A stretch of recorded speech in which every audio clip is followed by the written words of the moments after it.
JD Hayworth, and no, I do not muddle in the middle.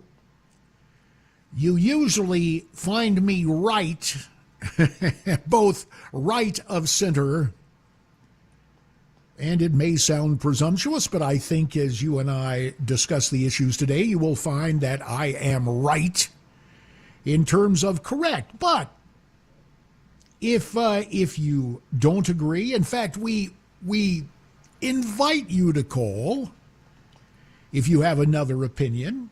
615-737-9986.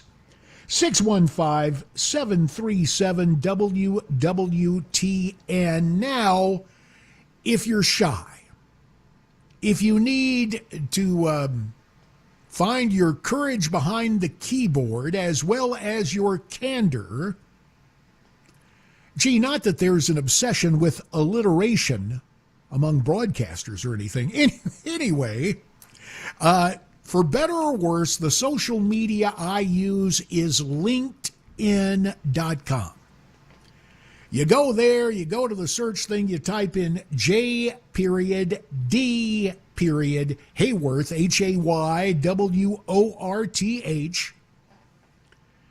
In stark contrast to my Nashville cousin Todd Hayworth, who his wing of the family dropped the Y or never put it in to begin with, which is why the standing joke with Cousin Todd when you encounter him is to ask, hey, Cousin Todd, JD just had a question for you. Why? And he doesn't mind that too much. The whys and the wherefores of this day after Independence Day, I got to tell you, it was a little different at the Hayworth Hacienda. Miss Mary was tending to family business down in Yuma, Arizona. So yours truly, one of those offensive tackle shot putter types, embraced vegetarianism. Oh, well, when you go through the line at the cafeteria, it may be a vegetable they call a starch. Would you like a vegetable? Would you like a starch? And so, yeah, the couch potato thing. And I'm wanting to watch a movie, and we cut the cord a long time ago. And so we have one of those services which is generating its own content now. And I read the little squib on the movie they were showing, and I thought, oh, okay. This looks like it'll be The Reluctant Astronaut meets Stranger Things with, a comedy. I had to turn the thing off. It was just so depressing and, of course, chock full of anti-Christian themes. And, wow, I'm going, yeah, you've got the freedom to do what you want to do in the USA. We do have a Bill of Rights. With rights become responsibilities, and with rights come responsibilities. Did I say become? Well, conjugating verbs, sometimes things get in the way here. At any rate, our old buddy Harrison Ford's not doing too well as octogenarian Indiana Jones. Apparently, the flick to see is not the sound of music, but the sound of freedom. And it's not like a musical comedy. It deals with all the sick world, and this often involves our border, child sex trafficking into the United States. And it is something that the open border pimps assiduously ignore unless they can use kids as props. Remember the rejoinder from the left. Their standard refrain is, "It's for the children." No, it ain't. Especially in terms of education. It's for the administrators and the indoctrinators. And to that end, how bad was July 4th for Joe Biden? Well, it was so bad that he spent a good chunk of it not doing fun stuff, but making a political speech to one of the teachers' unions. Yes, the National Education Association. Yeah, right. You say it's not a teachers' union. JD, yes, it is. It's just not as notorious as the American Federation of Teachers, run by that Randy with an I, Weingarten. And heck, she got some sort of federal gig. She did such a great job at keeping, well, what was I was going to say to you? I just had to get the call board up, a quick check. She did such a great job keeping kids out of school because this is the thing. And you and I both had some great teachers who challenged us. But today it seems that what was once the proud profession of teaching has been transmogrified into a government workers' union. And Randy Weingarten, in conjunction with the little capo of contagion, Fauci, he's back in education. He's over at Georgetown now as a distinguished professor. Owes a lot to Georgetown. Why, a few days before Trump was inaugurated, he said, Fauci says at a big conference, hey, there's going to be a pandemic. He just couldn't contain himself. And gosh, the darndest thing, when stuff was going well, suddenly there's a pandemic.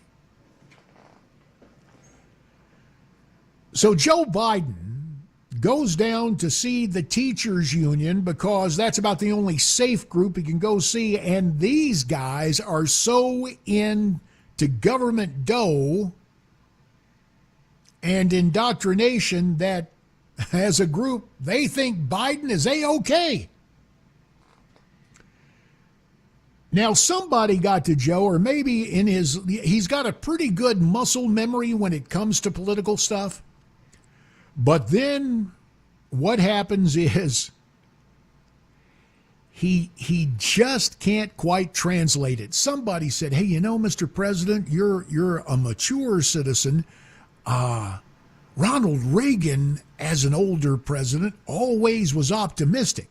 So old Joe goes in to talk to the teachers union, scowling, shouting, growling, saying he's optimistic. Then he slips in his true assessment right before he attacks Republicans. Take a listen. Joe Biden, July 4th, to the National Education Association, cut 1.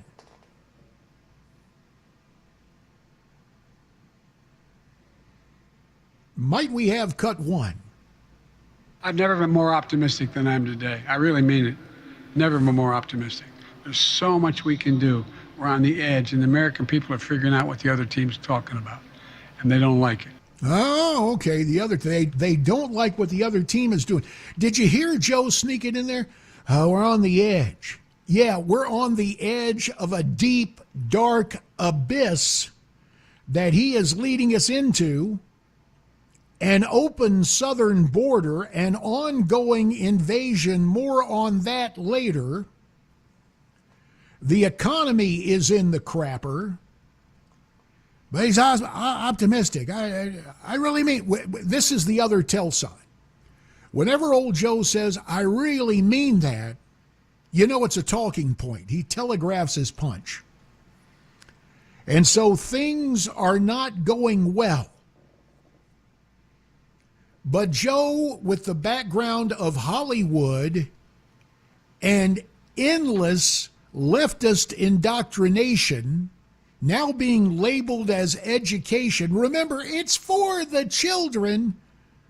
Joe tries his hand at that. This is from the same speech a couple of minutes earlier. Let me do a bit of translation. I'm well versed in Bidenese. I've heard it directly from the guy. So on a personal basis, here is what Joe was telling the administrators and the indoctrinators who showed up yesterday to hear him speak. Number one, that they should decide what is right for the classroom. Oh, and don't you know, there's some people out there who want to ban books. Listen to cut 2. And one more thing. Let's stand with teachers and educators against politicians who are trying to score political points by banning books. Did you all ever think you'd be in a situation in the United States of America? We're talking about banning books and the people deciding what books to ban? Come on. That's not who we are. Well, Joe, let's delve into who you are. First of all, you are no intellectual giant. You're certainly no Ray Bradbury, and you probably never read Fahrenheit 451. But here's the thing, Joe, you're cool with banning parents. You're cool with books. Listen, we have age appropriateness is one of the cornerstones of American life. No matter how inclusive Garth is going to be at his new bar, I don't think they're going to set up a deal where a little 7-year-old can come in and order a tall boy and take Eddie Rabbitt's old song and instead of drinking my baby off my mind, change it to drinking my mommy off my mind. I don't think that's going to happen, no matter how inclusive Brother Garth says he's going to be at that bar. Why? Because there are laws that restrict the imbibing of alcohol. And in much the same way, what's going on in these school districts, and you've seen the videotapes too, when pastors or parents go into a hippie school board and they start reading the graphic language of the books that are available to small children who have just learned to read, full of terms of sexual slang and sexualization. So, Joe, buddy, you're just not telling the truth. But it does set up an inflection point. When we come back, one type of censorship that Joe was absolutely cool with, that a federal judge says, get out of here.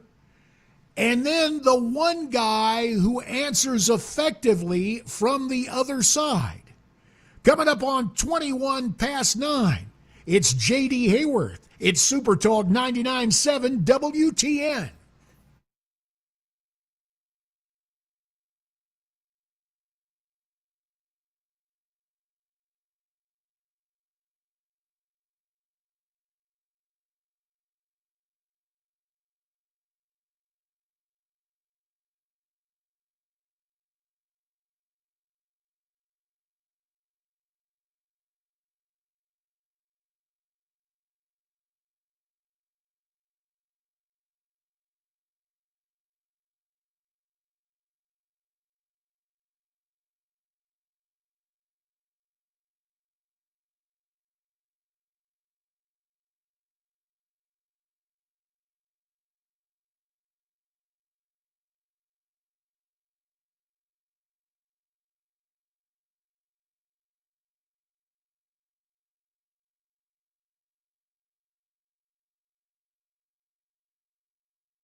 Got debris in your way this morning. It's a 13-minute delay. That's 65 southbound at Long Hollow Pike. The right lane is blocked. It's stop-and-go traffic starting at the Millersville-Springfield Highway exit. And a federal judge in Louisiana dealing a blow to the Biden administration when it comes to urging social media companies to do its bidding. We'll tell you about it at 9:30 on Super Talk 99.7 WTN. And one more thing. Let's stand with teachers and educators against politicians who are trying to score political points by banning books. Did you all ever think you'd be in a situation in the United States of America? We're talking about banning books and the people deciding what books to ban? Come on. That's not who we are. Come on, man. Look, I want my little fifth grade granddaughter, that 4-year-old down in Arkansas, we don't claim her. I want my little fifth grade granddaughter reading Shades of Grey. Come on, man. Come on, man. That's right. That's a good job, Mac. Celebrity voice impersonated. Fine job, Mac. Do it one more time, man. Give me that thing again. Come on, man. Outstanding. So, old Joe, and you heard it from Brother Ken. Oh, I'm not here to correct that sound journalist, but can you imagine the triskaidekaphobes who are delayed for 13 minutes? Maybe to break it to them gently, you could just say, well, traffic delays SUX this morning. And that way they use their spelling skills and it conveys the message, and there you have it. So triskaidekaphobes, beware. Is it still 13 minutes or has it gotten worse? Does it It's gone SUX down. even more? Nope, it's back up to 13 minutes there, Brother JD. 13-minute delay. Well, let's just hope no triskaidekaphobes have to pull over and hyperventilate and... Or start throwing the gravel that was dumped at each other.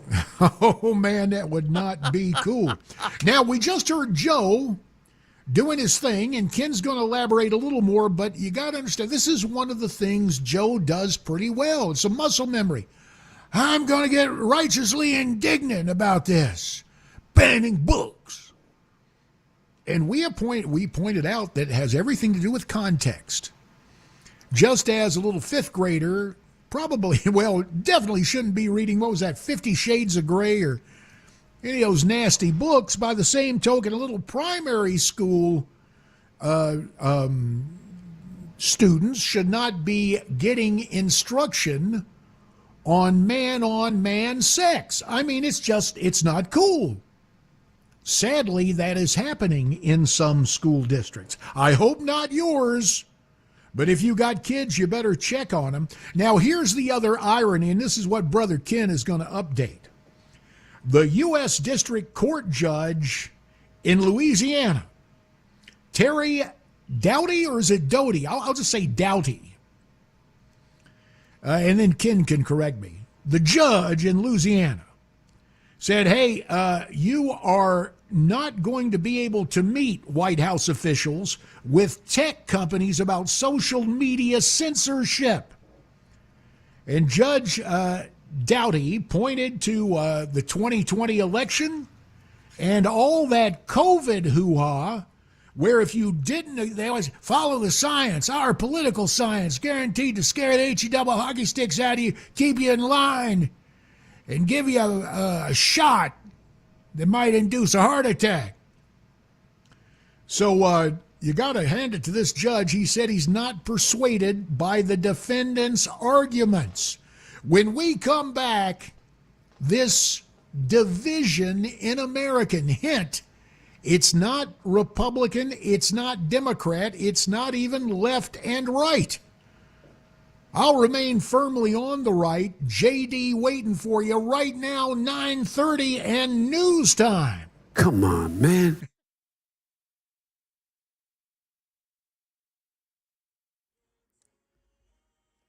"9:30 on the dot this Wednesday morning. I'm Ken Weaver with your top stories. And yes, it is improving a little bit. That stop-and-go traffic there starting at Millersville, Springfield, exit 98.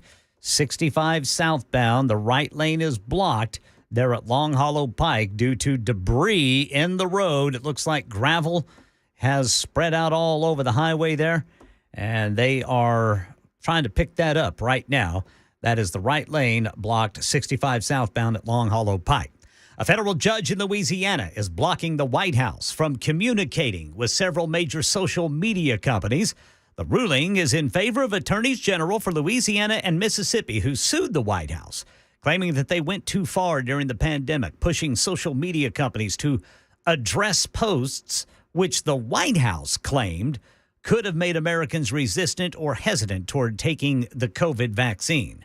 And Meta set to launch its new Threads app this week, a direct challenge to Twitter. The platform will have a similar look and format to Elon Musk's platform, but will also reportedly allow users to keep their Instagram names and follow the same accounts on Threads. That's the latest news. Weather's next. I'm Ken Weaver, WTN News.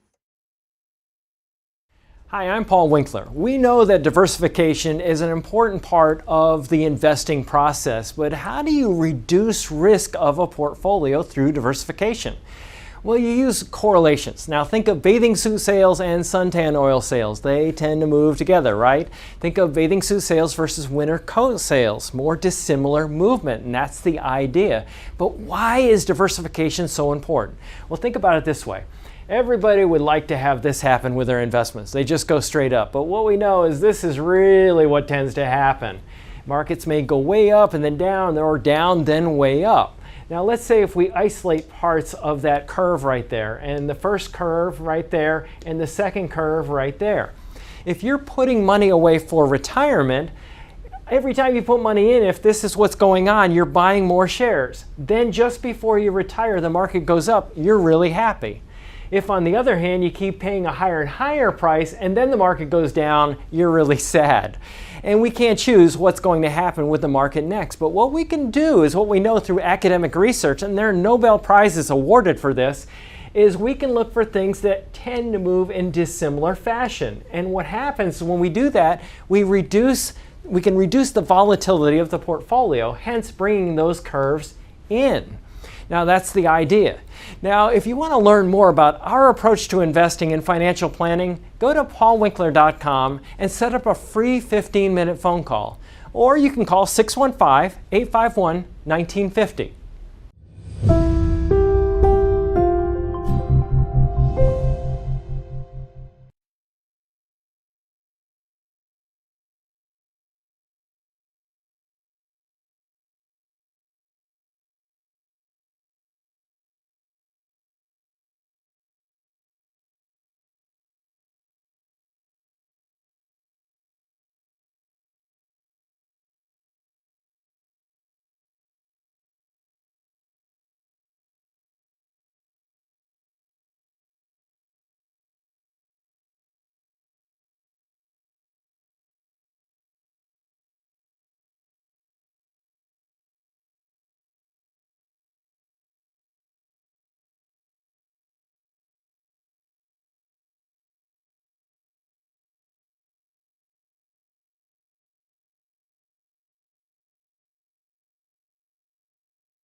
22 minutes in front of 10. Still to come this morning, what you might call a pot meet kettle moment, because you're not so humble host. Behind the mic today, sometimes I offer irreverent statements. But at my old television home, there was a guy who, by my standards, was a little too cheeky with some news coming out of 1600 Pennsylvania Avenue. And I'm candid enough with you to tell you why, in addition to the content of what he was doing, I think it was wrong. And yes, some of it you may find petty and personal. So, just that free admission.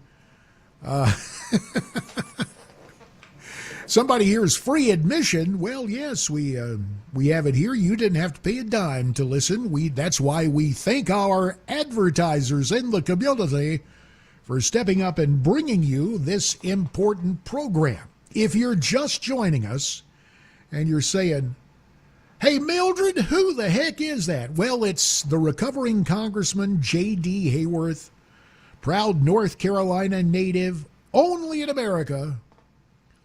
Got a guy who was recruited as right tackle, ended up left out, who has a face for radio, make it on television, go from Raleigh-Durham to Cincinnati, where I shared the anchor desk with Jerry Springer. True story, but I was a sports guy. Rest Jerry's soul. He, when all is said and done, he was a good guy. So worked with Jerry Springer, then absconded to the Arizona desert, where after 7 years of television plenty, I'm not going to say my old employer out in Phoenix, Channel 10, faced television famine. No, because the people of Arizona had the great and good sense to elect me to the Congress of the United States in 1994, and that was pretty cool.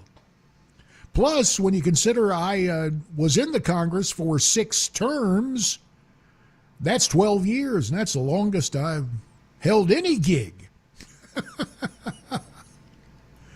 Well, no, with my independent contracting stuff through my LLC, I guess you could say we've broken that record, or we're about to, but I digress. Maybe since we were talking about education, and the National Education Association was up there applauding like trained seals for Daughter and Joe yesterday on July 4th, I just think it's a perfect time for us, maybe a kind of spontaneous, we used to call it in the day a pop test. My favorite thing, the way I love to take these tests, would be essay questions where the professor, before you go to college, the teacher would offer a premise, compare and contrast. And boy, just like it's yesterday, because I went straight down to summer school after I finished high school, had U.S. since 1914 as one of my classes, Professor Bob Collins, the first test, compare and contrast the responses of Herbert Hoover and Franklin Delano Roosevelt in confronting the Great Depression.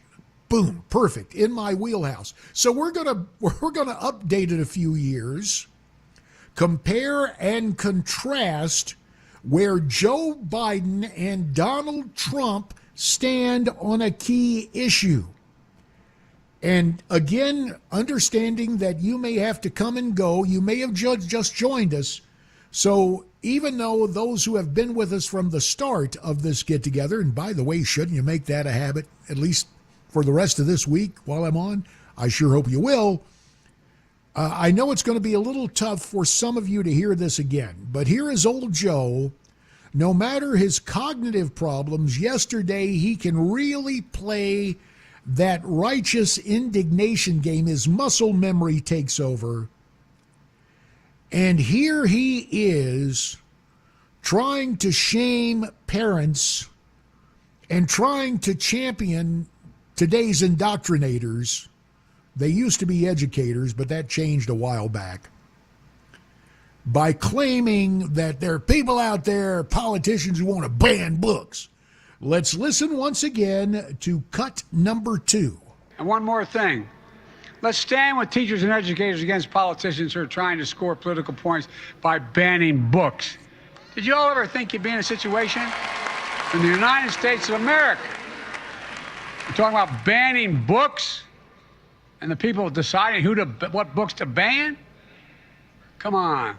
That's not who we are. Oh, no, Joe, that's not you, nor the Hollywood left, nor the new breed of indoctrinators looking for that government check, looking to take a pandemic off. No, they got a whole nother thing going, as do you, Joe. Now, compare and contrast, that's Joe. And what he's really telling us is, how dare parents or anybody running for public office who disagrees with us, how dare they want to take out those graphic, weird little books that they're giving to kids at an early age? They're banning books. That's really what old Joe's telling us. Now, what you're going to hear next is a 45-second clip from the 45th President of the United States, who hopes to be 47th, Donald Trump, last week in New Hampshire. Listen to the way he frames the event, how he defines the issues. And then I'll be interested in getting your thoughts on which position you think might be more popular. Listen to cut 3. I will immediately sign a new executive order to cut federal funding for any school pushing critical race theory, transgender insanity, and other inappropriate racial, sexual, or political content on our children. As I said, I will keep men out of women's sports, and I will sign a law prohibiting child sexual mutilation in all 50 states. Can you believe it? No, can you believe you have to say that? I'm going to sign a law to prohibit child sexual mutilation. Can you imagine saying that 15 years ago? People would look around, what's he talking about? That's taking place in our country. It's insane what's going on. Amen, Mr. President. It is insane what's going on. And I will tell you, despite the folks who live around the Beltway, which one of my old buddies, and he became a political opponent in later life, the late John McCain. One of his best lines, I'll credit old John for this one. He would say stuff like, Washington, D.C., Hollywood for the cosmetically challenged. Pretty good line. So you got Hollywood for the cosmetically challenged there on the banks of the Potomac. Out on the left coast, you've got Hollywood. And I'm sorry, they're not big on what's traditionally called family values. So I'm just going to ask you at 615-737-9986, 615-737-WWTN, who has the more effective argument? I'll also tell you this, during those days with a contract with America, when I was elected to the first Republican House majority in 40 years, the first one of my lifetime, because I was elected when I was 36. You can do the math if you want to. When we come into office in 1995, we've got the contract with America. And the guy, the pollster Frank Luntz, who has since grown a beard, he always had that bad toupee he'd wear. A younger Frank Luntz, when I would see him, I go, he looks like somebody. And then it hit me. You know those B-grade horror flicks about the ventriloquist dummy, Chucky, and Bride of Chucky, and Seed of Chucky? Yeah, Luntz looks just like Chucky. Maybe that's why he grew the beard. But anyway, the contract with America was common sense stuff that tested all those 10 issues tested at well over 60% response from likely voters, from Americans, not Democrats, not Republicans. This is the key. Ronald Reagan said, when you find an issue polling at 80%, go up and put your arm around it. And that is what Trump just did. And that's why what we listened to Monday from the DeSantis war room about all the trans stuff back in Trump's campaign has been invalidated. Because Trump as president, and people still see him as president, hear that decisive action to defend families, to end the sexual mutilation of young children, to try and put an end to indoctrination, and people don't like that. Or maybe you do. 615-737-9986. 615-737-WWTN. What kind of weekend was it at the White House? Well, you and I cheer on the red, white, and blue, but the hazmat team had to deal apparently with red, white, and blow. That story and your calls coming up. It's the recovering Congressman JD Hayworth, Super Talk 99.7 WTN.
All right, got another traffic issue. This one north of Nashville. It's in Sumner County. Stop and go traffic, 65 southbound between Millersville and Long Hollow Pike.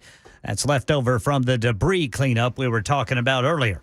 And the Biden administration on the losing end of a federal judge's ruling pertaining to free speech on social media. These stories and more coming up at 10 on Super Talk 99.7 WTN.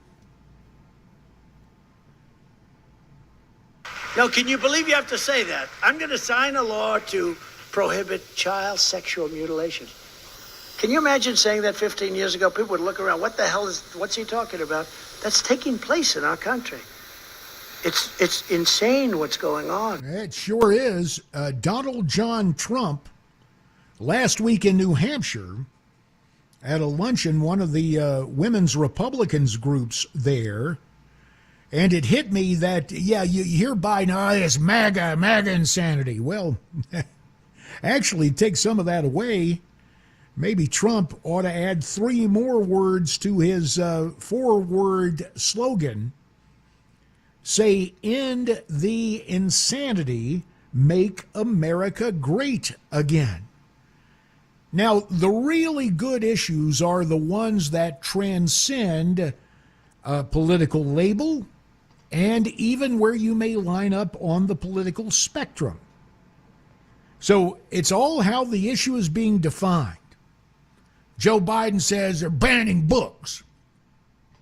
And of course, the crowd eager to help little children change genders, they call it gender affirming care when you and I know it's genital mutilation.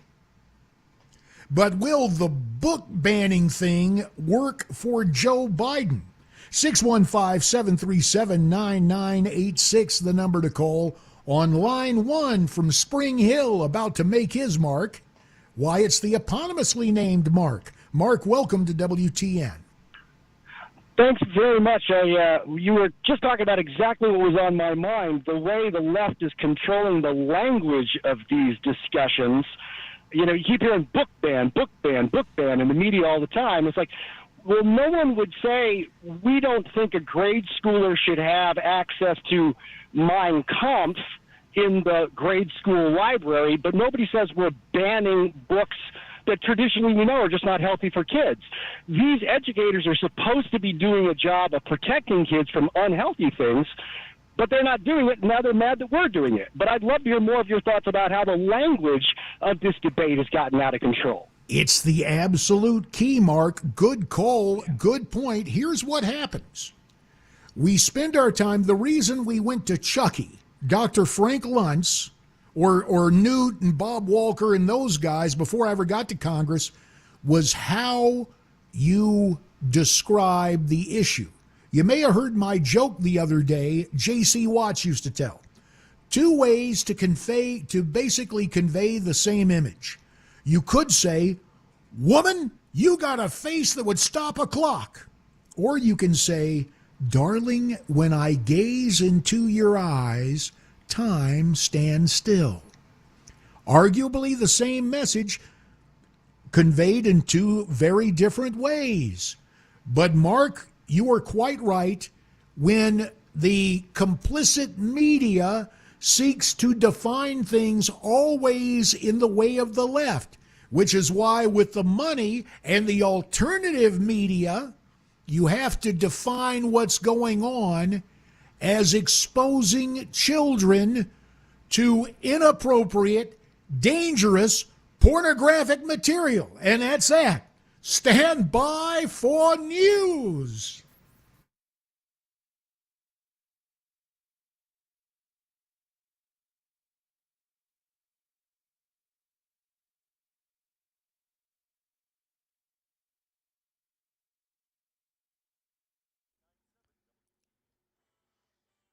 Ten o'clock on the dot. I'm Ken Weaver with your top stories, and crews are still trying to clear that debris out of the way. 65 southbound between Millersville and Goodlettsville. It is stop and go traffic until they get that out of the way.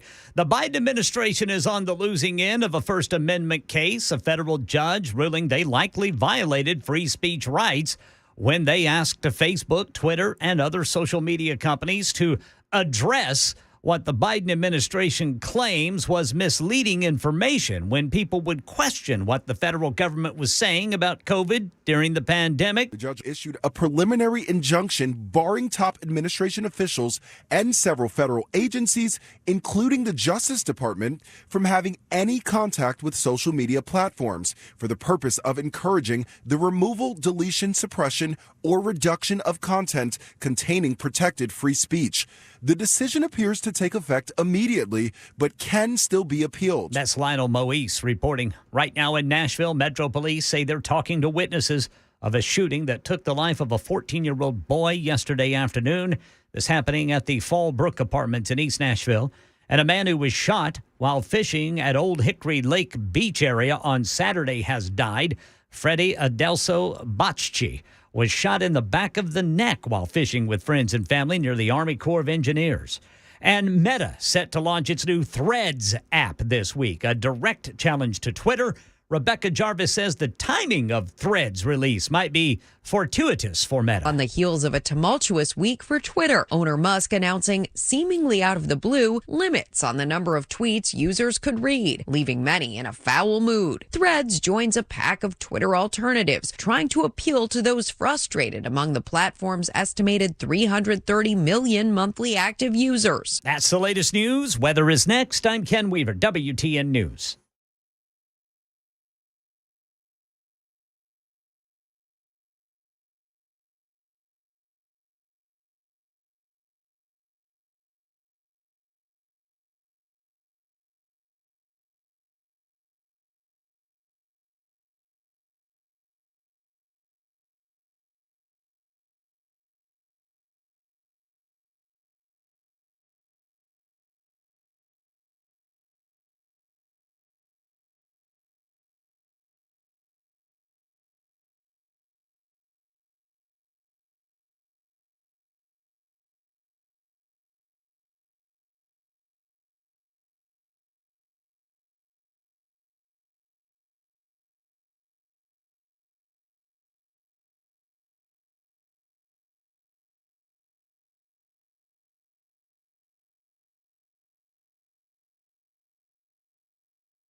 Charged with the awesome responsibility of really employing the lyrics of life to Music City, USA, Middle Tennessee, and worldwide, if you happen to be listening to streaming audio at the website 997WTN.com. It is I, the recovering Congressman JD Hayworth. Are you ready for hour two?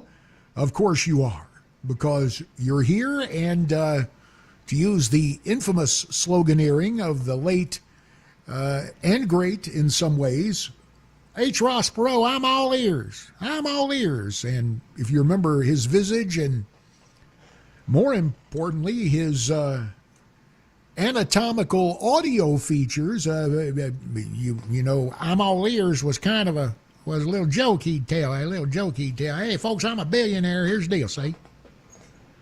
I am going to lay this out like I'm selling you insurance. And actually, back in 1992, H. Ross Perot was the populist. It's interesting. You look at Donald Trump's success, really a fusion of the Perot thing in 1990 and what Patrick J. Buchanan, 1992, I should say, and what Patrick J. Buchanan had advocated for years. What a great guy. In the fullness of time, I will tell you that Pat Buchanan not only was on the right, he was absolutely right on so many issues. Now, with that preface, let me tell you, one moment, please. I was thinking I was going to sneeze, and hang on. Did I eradicate it with the cough switch? Maybe you got that first little thing. Bless you. Why, thank you, Mac. Thank you, Mac. And wouldn't we know that Mulcahy could help me today? Thank you, Mac. Always after me lucky charms. At any rate.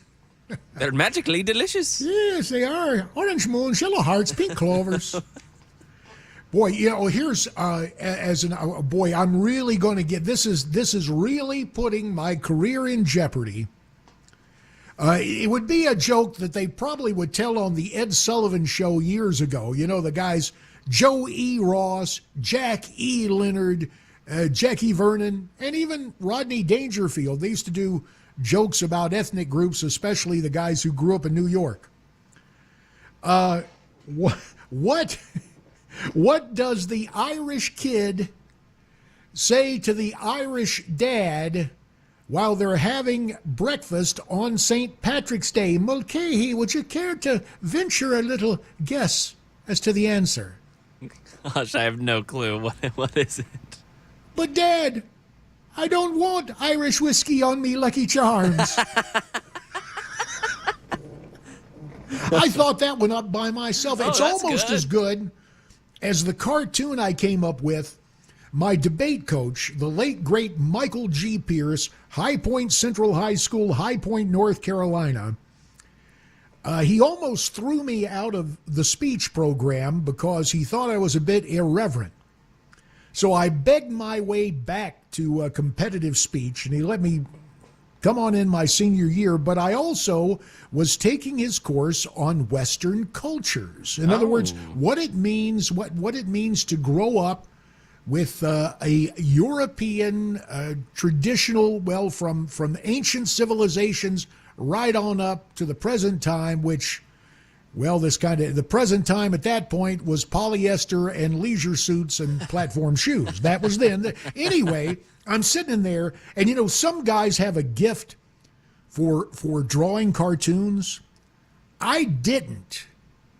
But on this occasion, for some reason, it's as if the drawing ability of the British cartoonist Smythe suddenly enveloped me, and he had a character. Now, you've come along, Mac, at a time when, heck, I don't even know if these newspapers still have the Sunday Funnies.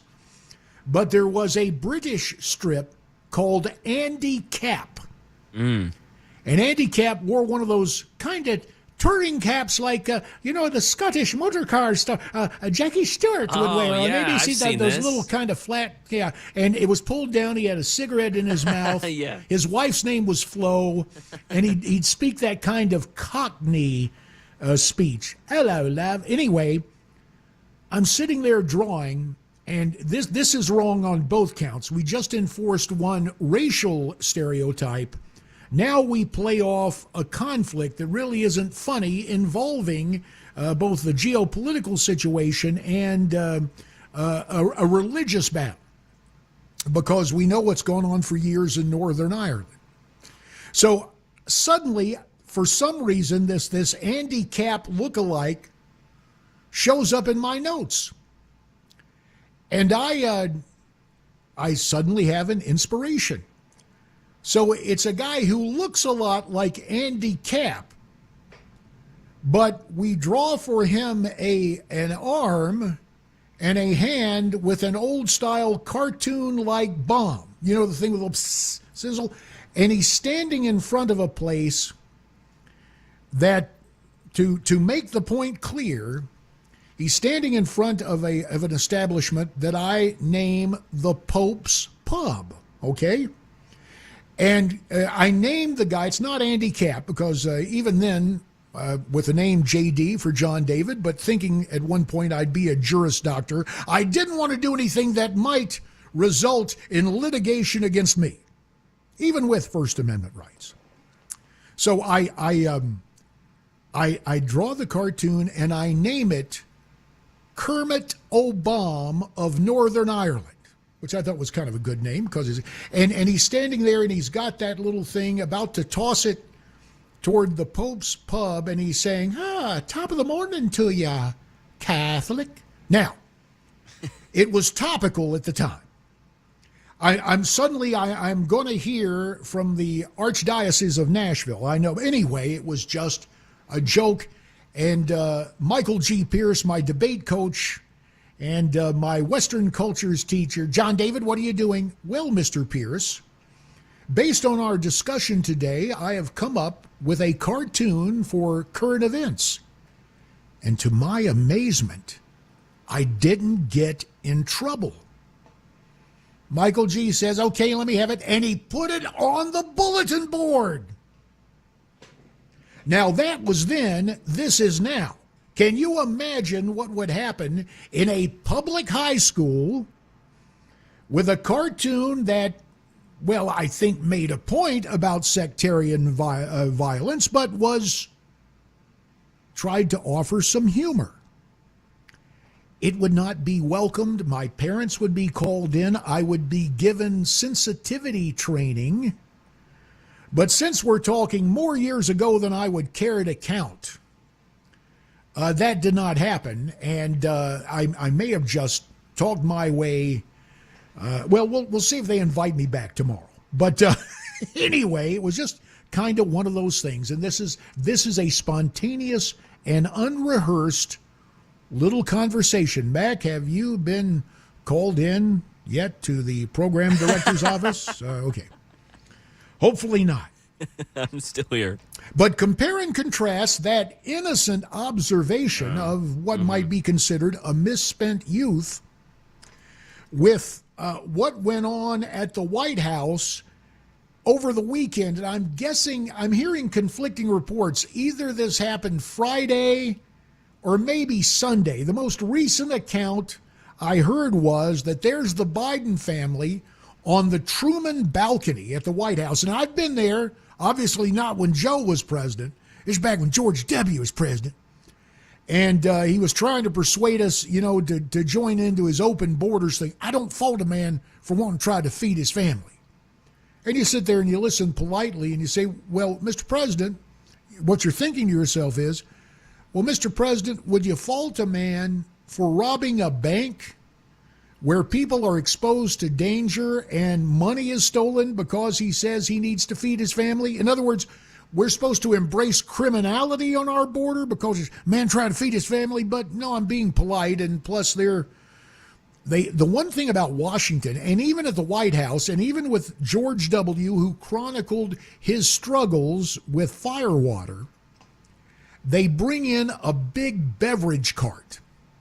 And it is loaded up with every form of spirituous drink you can imagine.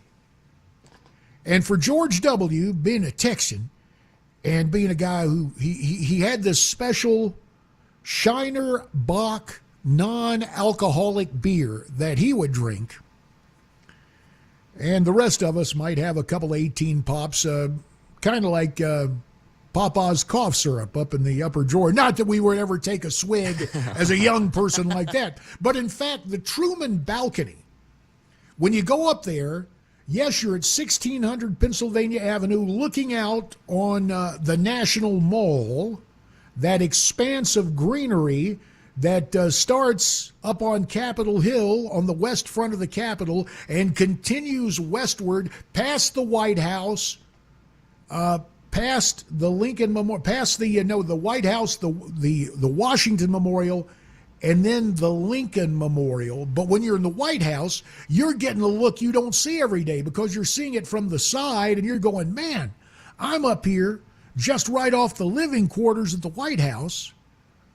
And the Truman balcony is painted battleship gray with black railing, kind of like, Nanny and Papa's porch on East Ferris Avenue in High Point, North Carolina. I kid you, I flashed back to being a little kid, even as I was processing the feeble question, in my opinion, what I didn't agree with George W. And he was up there trying to say, "Come on, man, you want gas workers? You want to drive down wages?"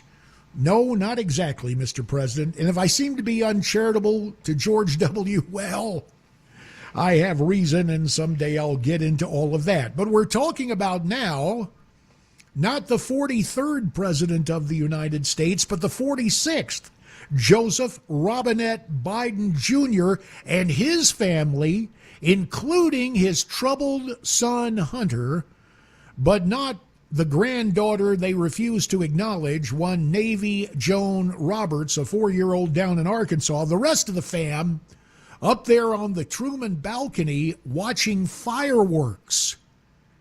But then the Secret Service, I guess the uniformed division of the Secret Service, always patrolling the White House, finds some white powder.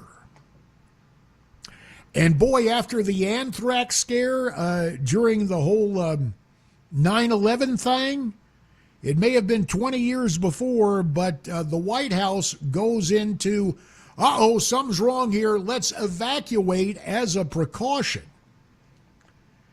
And the following was picked up on police scanners. This is how some news organizations kind of did my heart good to see that some newsrooms still have the old-fashioned police scanners to stay on top of everything. Here's the way it sounded when the D.C. Fire Department pulls up at 1600 Pennsylvania Avenue, specifically its hazmat unit. Take a listen to cut 4. We have a yellow bar stating cocaine, hydrochloride, task number 53-21-4. So, cocaine, did he say cocaine hydrochloride? Okay, so that's why the whole July 4th thing could have been called Red, White, and Blow. Because then it starts. You know, Hunter given his trouble, and now videos are being released of Hunter while he's on meth. How fast was he driving? Like 170? I don't know. I don't know if it's his old man's Corvette, you know, the one parked in front of all the classified documents. But by the way, my garage Corvette's in a locked garage. It's a locked garage. That's right, Joe. You betcha, pal. That's your story, and you're sticking to it. And until all the left-leaning networks say, wait, we're in real trouble, we got to replace this guy, they will continue to try to protect you. Now, there's a whole lot going on with this. Was it Hunter's? And where did they find it? And what's next? It's JD Hayworth. It's Super Talk 99.7 WTN.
Still a bit of stop and go traffic in Sumner County, southbound 65 between Millersville and Goodlettsville after some debris cleanup.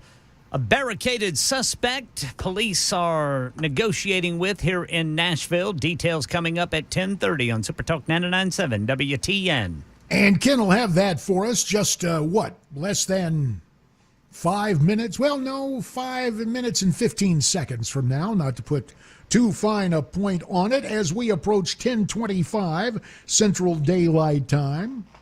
615-737-9986, 615-737-WWTN, or should you choose to check in via social media, LinkedIn.com, you may have already signed up. You go to LinkedIn.com, you search for J.D.Hayworth, you say link.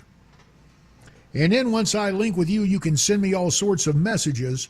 Matt, a New Jerseyite who became a North Carolinian, had a couple of comments. First, about Hunter Biden and the high speeds while on crack.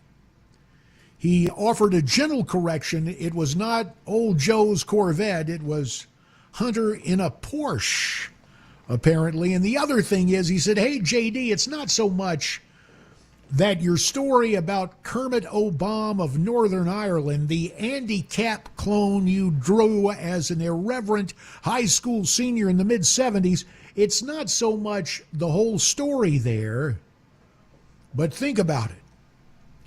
If you drew Kermit O'Bom just like Andy Capp and he had that little cigarette, you were promoting smoking. To which I would respond, well, I hope so, Matt, because I am a North Carolinian. In fact, when I first got to Congress, a great guy who was really the first Republican in the Deep South, had be old Floyd Spence from Columbia, South Carolina. Floyd J. Spence, he was something else. When he was down at the University of South Carolina, he was a single-wing quarterback. He was a starting guard on the college basketball team, those Gamecocks down there in Columbia. He was also a great baseball player and track star, in addition to being student body president senior year. So as a proud veteran, when he returned home and decided to run for the state Senate way back in 1962, Floyd J. Spence ran and won as a Republican in Columbia, South Carolina. In other words, it wasn't like old J. Strom Thurmond, who of course was a Democrat who in 48 left to become a Dixiecrat, actually challenging Harry S. Truman as a third-party candidate,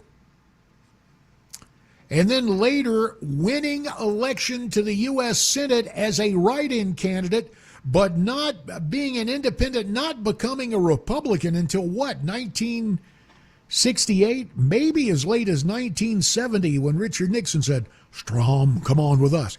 Floyd Spence got elected to Congress as a Republican after shocking everybody in Columbia, South Carolina, as the first, homegrown Republican, conservative elected to the state Senate to begin with. At any rate, old Floyd, you talk about politically incorrect. He'd say, I'd say, how are you, Mr. Chairman? He'd say, hey there, young fella. Well, I'm able to sit up and take nourishment. How about that now? And Floyd, when he'd say, how about that now, he had this little laugh. He'd go, I tell you what, young fella, how about that now? And he'd laugh with, and so to this day, when I run into Joe Scarborough, no matter what the disputes we now have ideologically, Joe will say, how's it going, Brother Hayworth? Doing that whole Strom Thurmond thing. So Strom would see my wife, he'd go, who's this child? Who's this child? Can't be your wife, got to be your sister. I tell you what, darling, on a scale of 1 to 10, you're about a 15. How about that now? Floyd was losing his lungs to emphysema. He was in the hospital, University of Southern Mississippi, was really at death's door and was given a lung transplant circa 1998, so he became the chairman of the Ways and Means Committee. And the Rayburn House office building has a weird kind of geography to it, layout, if you will. The reason why was when it was built in the mid-60s, LBJ wanted to give every senior Democrat a picture view of the Capitol. And so by the time I get there, there's Floyd. When we brought in the majority, he became the chairman of the House Armed Services Committee, the gig he really wanted, and he moved into one of those offices with a picture window of the Capitol. And I said, well, Mr. Chairman, how's it going? I tell you what, it took me 25 years to get here. How about that now? But I said, Mr. Chairman, with all the disputes about tobacco smoke, let's start the national defense through tobacco. Let's spend money hooking those little Chinese kids on the mainland on smoking cigarettes. He went, well, I tell you what, young fella, and that's a thought. That way those tobacco farmers can get their subsidies and they can strike a blow for freedom at the same time. How about that now? All prompted by Matt's comments about Andy Capp and smoking. I rest my case. When I come back, the aftermath of Red, White, and Blow and a TV pretty boy getting irreverent. Stay tuned.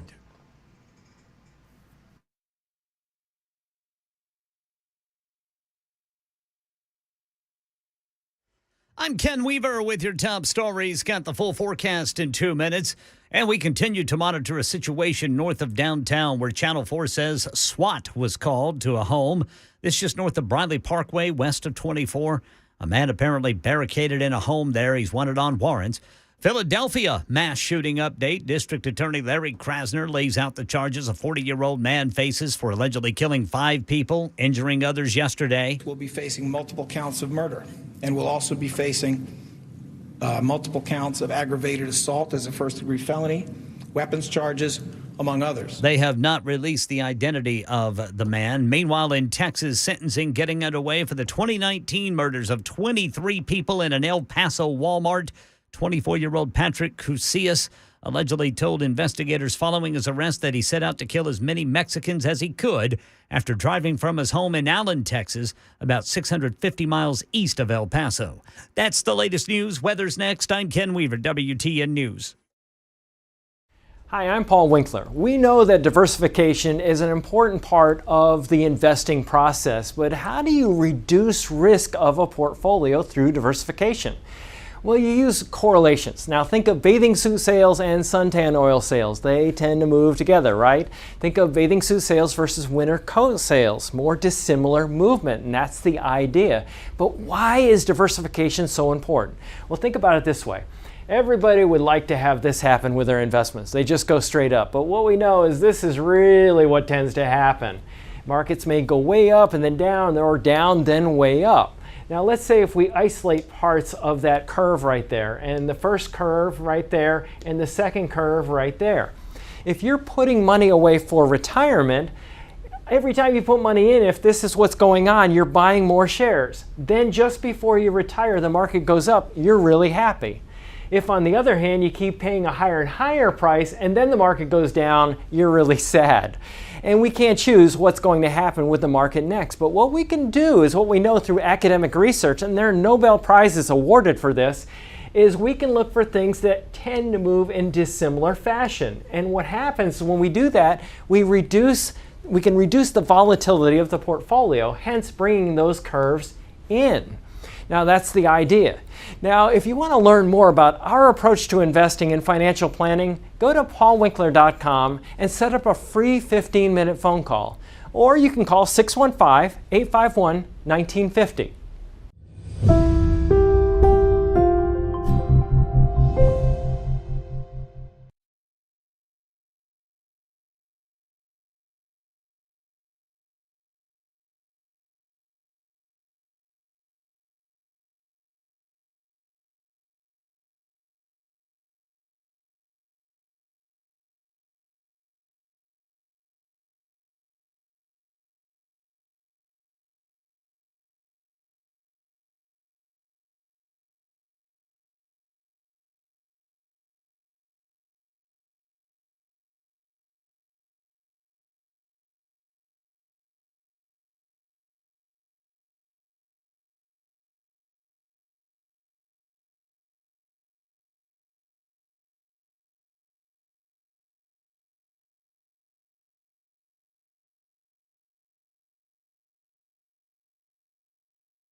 10:36 Central Daylight Time. Super Talk 99.7 WTN. Recovering Congressman JD Hayworth with you. 615-737-9986. 615-737-WWTN. Well, even the Drudge Report. Update. Cocaine found in White House. How did it get in the West Wing? It's almost time for Ted Koppel. This is Nightline. Dun, dun, dun, dun. That back when the whole thing about Nightline, which I guess ABC still runs on many of its ABC stations late at night. Have they gotten rid of Nightline and just stuck Jimmy Kimmel straight in after local news? It shows you how much I watch. To the guys at News 2, the ABC affiliate in Nashville, is that the call letter still WNGE? They were back in the day. At any rate, I apologize if I'm not up to date with the schedule of the ABC television network. Although, for what it's worth, when I was on television in Phoenix, two guys who achieved some stuff comedically, David Spade and Jimmy Kimmel, apparently would make time to watch my sportscasts. I'd like to think for the witticisms I would provide along with the highlights. So anyway, back in the day with Nightline, it started as ABC News America held hostage during that whole Iranian hostage crisis. And Ted Koppel would come on. This is Ted Koppel, and this is Nightline. Now, if they were to bring him back, he finished up with a cup of coffee at NBC. But if he were to come back to television, this is the question. Red, white, and blow. What is the foreign substance known as cocaine doing in the West Wing? This is a problem for the Biden administration. And so everybody's having a field day because of Hunter's difficulties and because politics ain't beanbag. People, oh man, we got to go. We'll go watch the fireworks. I'll just stash this down here. Now, initial reports had it in the library. Then it was said, no, it was found in basically what is a cubby hole. It was stashed in a closet in an office somewhere in the West Wing. But as our buddy Ken pointed out, the Secret Service is remaining secretive. We had to hear from the D.C. Metropolitan Fire Department and the hazmat unit that it was, in fact, cocaine. Now, you've heard my vocal impersonation of Ted Koppel. Oh, by the way, his daughter, Andrea, before she ended up at ABC News, she used to be a reporter at The Hill.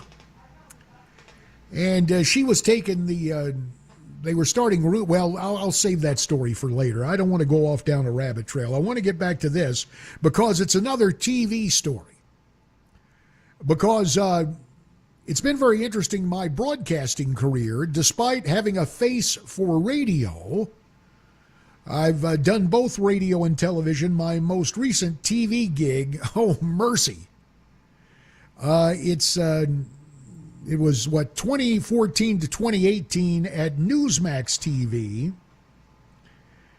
And it was great, and Chris Ruddy, the CEO, was wonderful to give me a chance there, and TV being TV, well, I'm not on Newsmax TV any longer.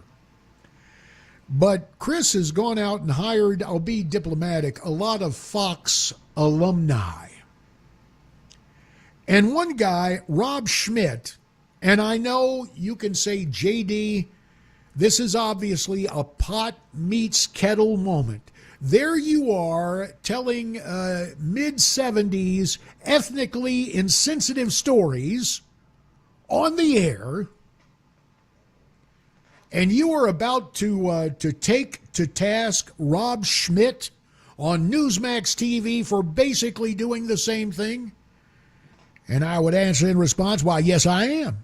Why? Because one thing about this, What you're going to get from me is an honest response, and I will tell you why. Now, I've passed along fatherly advice to my darling daughters, who thankfully look much more like their pretty mama than their, well, I'd call myself ruggedly handsome daddy. And I think every dad, or most every dad, passes this along in terms of dating and relationship advice. And I will just lay it for you. I'll lay it out for you without the sugar coating. You have to be careful the way you say it to your daughters. And my daughters are beautiful young ladies. But it's basically this: honey, do not date a guy who thinks he's prettier than you are. The most infamous case in politics is pretty boy John Edwards, who I'm ashamed to say we share alma maters because he too picked up his undergraduate degree at North Carolina State University. And one day I'm in to do, one of the talk shows. I guess it was back when MSNBC actually had conservative Republicans on.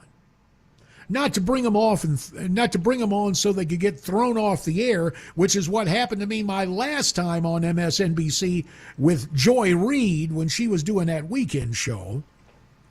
But I'm getting ready to go on, and there is pretty boy John Edwards getting ready in the other studio. And what really got to me is there's John, and he sets up a little compact, like the little compact for makeup. But look, we wear makeup on TV. They come in and do our hair. But John Edwards getting those fancy Beverly Hills haircuts. A guy who lived in the Raleigh area of North Carolina would end up out in Beverly Hills, we later found out, to visit the fruit of an illicit union out there. Is that the way to? I guess that's the best way to say it. See Supreme's and the song Love Child. But anyway, so pretty boy John Edwards has his compact, and he has his little brush.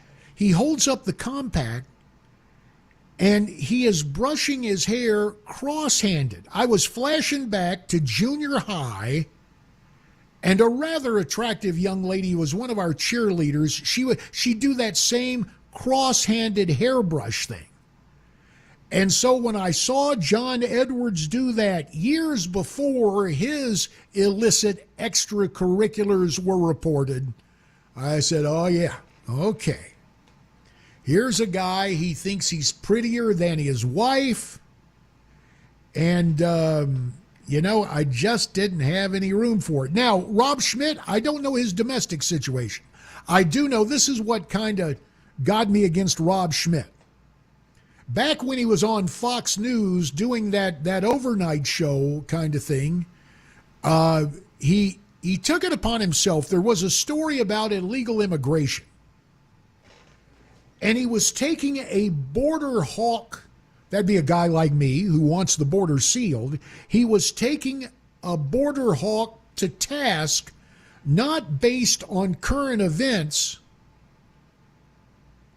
but based on something his mother told him. This is what I heard him say, or words to this effect. Obviously, it's a paraphrase.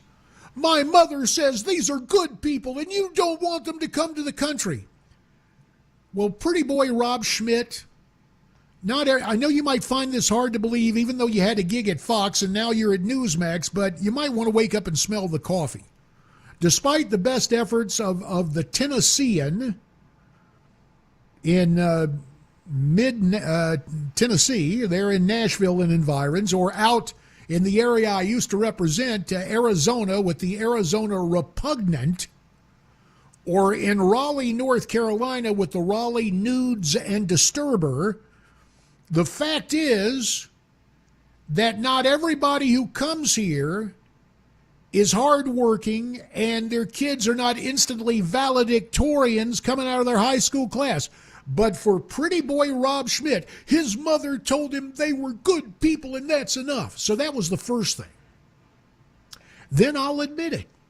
When you have a TV gig, The pay's pretty, as a broadcaster, don't get me wrong, I love radio.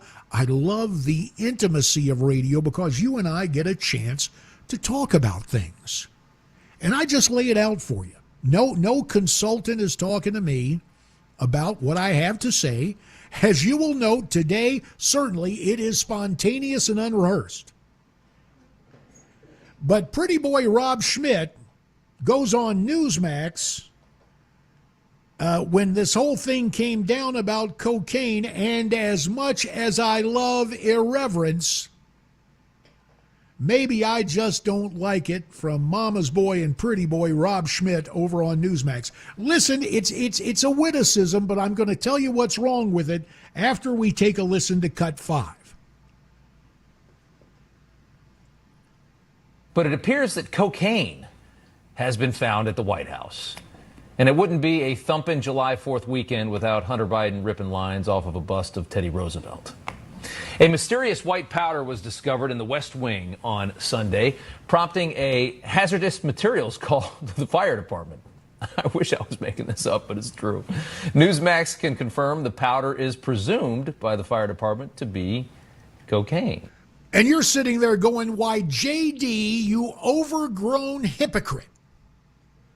You're just jealous of pretty boy and mama's boy, Rob Schmidt. To which I will acknowledge, well, yeah, I miss my old TV gig. I had those years of happy association. That was then, this is now. But here's the larger point. And it's kind of interesting how television differs from radio. When you're doing national television, let me tell you what's going to happen, and maybe this is part of it too, to actually get the video shown and try to get more exposure for Newsmax. That cheeky line about Hunter Biden ripping lines off a bust of Teddy Roosevelt, it plays into the hands of a sympathetic, nay, a complicit media. I'll give you another example. When news broke of Hunter Biden's laptop, a member of Congress out in Arizona, a friend of mine, guts up conservative, Paul Gosar, doctor of dental science, that's right. He pulls teeth just like he wants to cut the budget, and God bless him for it. Look, you set up these social media accounts, but you have kids working for you. And so somebody on Paul's staff, remember there was a picture of Hunter Biden on that laptop that at that point in time all the complicit media said didn't exist or it was planted by the Russians. Hunter Biden's asleep with a crack pipe in his mouth. And so maybe it was Paul, maybe it was somebody on his staff. They do like a bit from the Waltons, you know, where they go, "Good night, John boy. Good night, Mama." And they do the thing at the end of an episode of the Waltons. So somebody writes under the picture, "Good night, was it good night, Hunter?" And Hunter said, "Good night, crack pipe." Okay, so the CBS affiliate in Phoenix, do you think they talk about the national security breach that was the Hunter Biden laptop? No, indeed. They completely turned the story inside out. Paul Gosar was portrayed as one of these mean, old, rascally Republicans, or as Elmer Fudd would say, wascally Republicans. And the deal was that the local story that led their late news at Channel 5 Phoenix, not to be confused with News Channel 5 in Nashville, where I've had a couple of dust-ups before, but in Phoenix the whole thing was, why would you make fun of a victim? News 5 caught up with a former crack addict who is now helping others as a counselor. And so they do a local story about how this lady had a tough road back and how cruel the conservative congressman was for that gag on Twitter. They ignored the security threats. That does not happen here. It's 9 till 11, JD on Super Talk 99.7 WTN.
Metro Police SWAT team call out. Philadelphia shooting update. El Paso Walmart killer sentencing underway.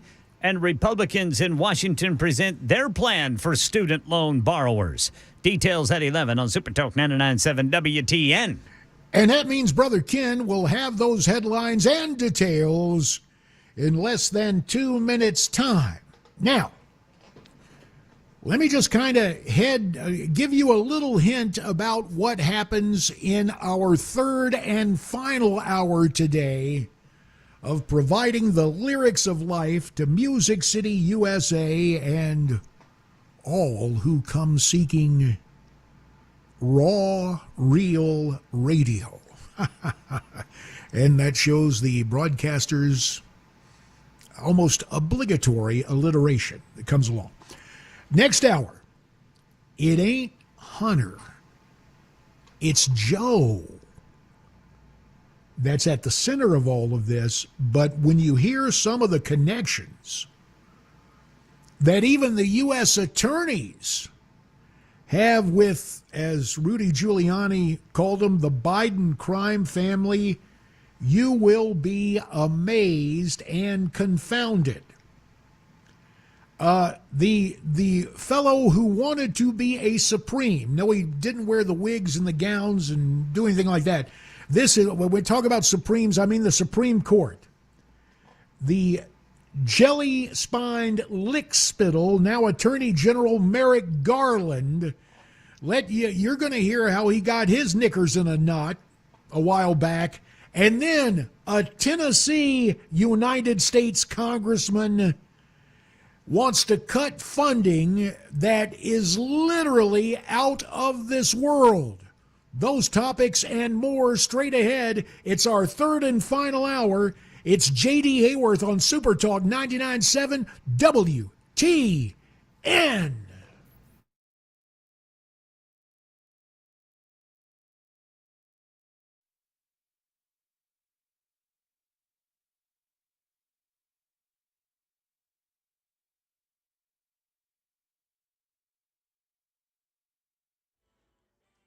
$11 o'clock on the dot this Wednesday morning. I'm Ken Weaver with your top stories. Got the full forecast in 2 minutes, and we continue to monitor a situation north of downtown. Police activity.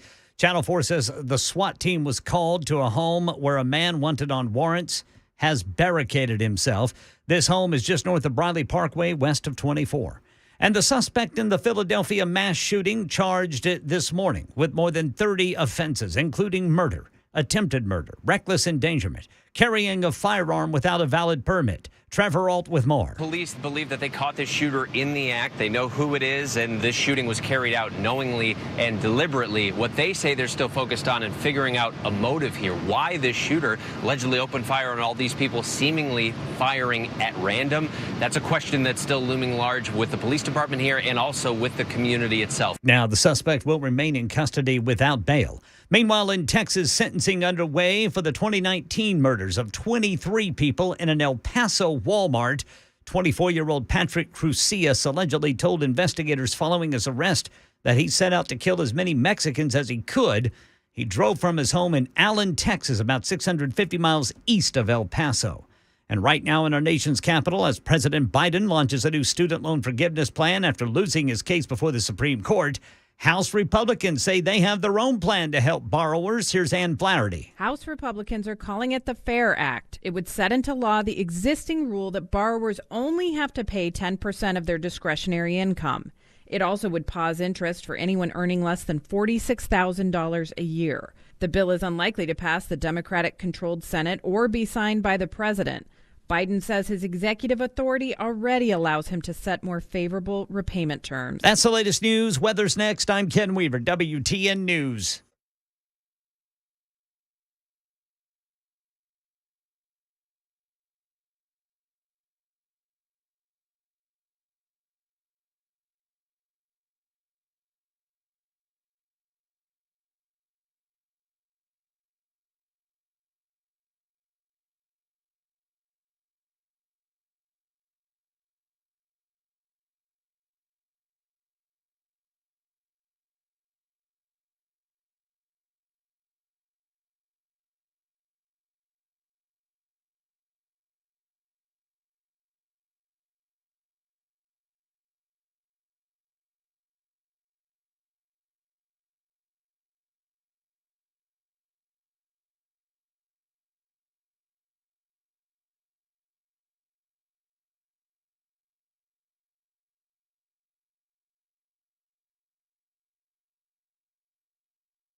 Third and final hour of our time together today, getting you out of the midweek muddle in Middle Tennessee or wherever you may be. Recovering United States Congressman JD Hayworth of Arizona, so honored, and I mean that sincerely. Oh man, I'm saying like Biden, hey, I really mean this. Hey, God's truth. And as I told you first hour, whenever you hear old Joe say that, it's a tell sign. In my case, I'm absolutely sincere. It weighs heavy on my shoulders, the awesome responsibility of providing the lyrics of life for Music City, USA, or wherever you may be. If you're listening to streaming audio of this broadcast, available worldwide, and of course, the station website is 997WTN.com. So we heard about the cocaine at the White House, and now the Secret Service is confirming it. And boy, the Drudge Report has taken a time out from its Trump hating to go after this thing. Will this be part of, brick by brick, the whole protective thing coming down upon the, well, not literally the head of Joe Biden, but on his 2024 campaign operation? I mean, listen, this is almost gleeful. High on the 4th of July. Cocaine found in White House. Lab test confirms. How did it get in the West Wing? So they're happy to take a look at this, but don't miss the other stories.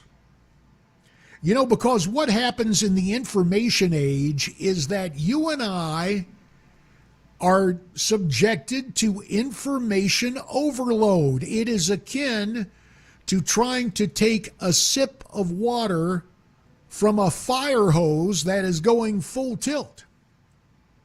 And so much information comes at us. And again, the agenda setting function of the media has never gone away. The alphabet networks, their cable cousins, the major newspapers, whether it's the Tennessean or the Washington Compost or the New York Slimes, the LA Slimes, they all set an agenda. And one thing they do not want to talk about are all the unsavory connections between the Biden bunch and those who now are in the quote service of government. Now, Joe DeGenoa, who I've known for years, he and his wife Victoria Tensing are a 1-2 punch in terms of being hard-nosed conservative attorneys and commentators in Washington, D.C., and they now have gigs with Newsmax TV. So last night on American Agenda, Joe DeGenoa sets up all the problems. He just enumerates what's irregular about the timing and subsequent treatment and plea bargain associated with the Hunter Biden probe in Delaware, and really its ramifications for old Joe sitting there at 1600 Pennsylvania Avenue. Take a listen to Cut 6. The statute of limitations was allowed to expire on a group of felonies involving Hunter Biden and perhaps a number of other people. Search warrants were not executed when requested by the IRS agents. Leslie Wolf, the assistant U.S. attorney, informed defense attorneys that search warrants were being sought of specific locations. And finally, Tony Bobulinski was never interviewed. You know what? The organized crime family may very well include the U.S. attorney for Delaware. Well, Joe, you're not far from the mark. It obviously includes Assistant U.S. Attorney Derek Hines. He signed off on that little slap on the wrist plea agreement excusing Hunter Biden's firearms violation where he lied on a gun application, giving him the cushy thing with his tax fraud. Derek Hines worked for former FBI Director Louis Freeh. Do you remember Louis Freeh? He was the diminutive, and we thought at the time, clear-eyed, straight-shooting father. What? I don't know. He and Mrs. Freeh had about 6 or 7 kids. I would see him out on the Washington Mall back before I got turned on to the elliptical trainer, back when I was still trying to go out and run the mall and, creating problems with the infrastructure because it was pre-weight management surgery, or what I might call it was pre-gutectomy is the way I use the term. But I'd be out there, and here would come FBI Director Freeh. Now, after his time at the Federal Bureau of Investigation, it seems that Louis Freeh and his firm, which at the time employed the guy who's now the Assistant U.S. Attorney for Delaware, Derek Hines, who signed off on this little slap on the wrist to Hunter Biden, they had a $3 million job consulting a Romanian businessman, one of the guys who was sending money to Hunter Biden. Now, I am hearing whispers. I do not know this for a fact. I want to be straight up about it. But the U.S. attorney, and you always hear, well, he's a Trump appointee. Not exactly. David Weiss was a holdover. He was appointed by Barack Obama, and for Donald Trump, so much was coming fast and furious. He was plugging in a lot of bushies in positions where they didn't belong. The transition suffered because he was doing a number to show Chris Christie, not only are you fat, you're stupid too. So all the transition stuff went to Mike Pence's team, and they're trying to gear up and get Mike ready to be vice president. So you know what? When it comes to Delaware, let's just leave the guy in who's the U.S. attorney. So when you hear from the Alphabet networks and MSNBC, which of course now stands for Make Up Stuff and Never Believe Conservatives, when you hear, well, the U.S. Attorney for Delaware leading this investigation, David Weiss, was a Trump appointee. No, actually, he was an Obama appointee who was held over. So that's just part of it. But then you got the other deal where you got the fellow who suffered rejection from the Supremes the one time. And you usually hear me, and boy, it's hard to believe, back when I was in the House, I actually told old Mitch McConnell, who, of course, represents a Commonwealth of Kentucky just north of the state line with Tennessee. I, at one point, actually thought Mitch McConnell was a conservative. And then I come to find out when he actually gets in power, well, there are certain questions about his father-in-law and deals with the Communist Chinese Shipping Company. And, of course, he writes a book called The Long View. And, of course, the whole deal with Mitch was that he and Line Paul Ryan would say to Donald Trump, now, Mr. President, you don't want to have a showdown over spending. Let's go ahead and just accept this continuing resolution. We got to take the long view. In fact, that was the name of Mitch McConnell's book, The Long View. A fight today is just not worth it. You got to take the long view. The one instance where that actually worked out for old Mitch McConnell was when they stopped Merrick Garland's Supreme Court nomination, stopped it cold. The way the Senate did when LBJ wanted to elevate his old fixer, Abe Fortas, who helped him legally in that troubled Democrat Senate primary of 1948 against A. Coke Stevenson, where Lyndon prevailed by a razor-thin margin, earning for him the sobriquet Landslide Lyndon.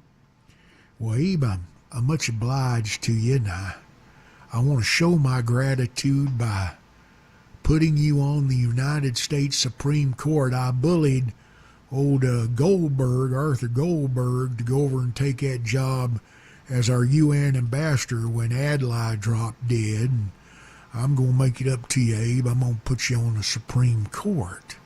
And then the gift going out the door with Earl Warren saying he was going to retire. Lyndon wanted to elevate Abe Fortas to the Chief Justiceship. And people, Republicans and Democrats at the time, go, hold on there, Lyndon.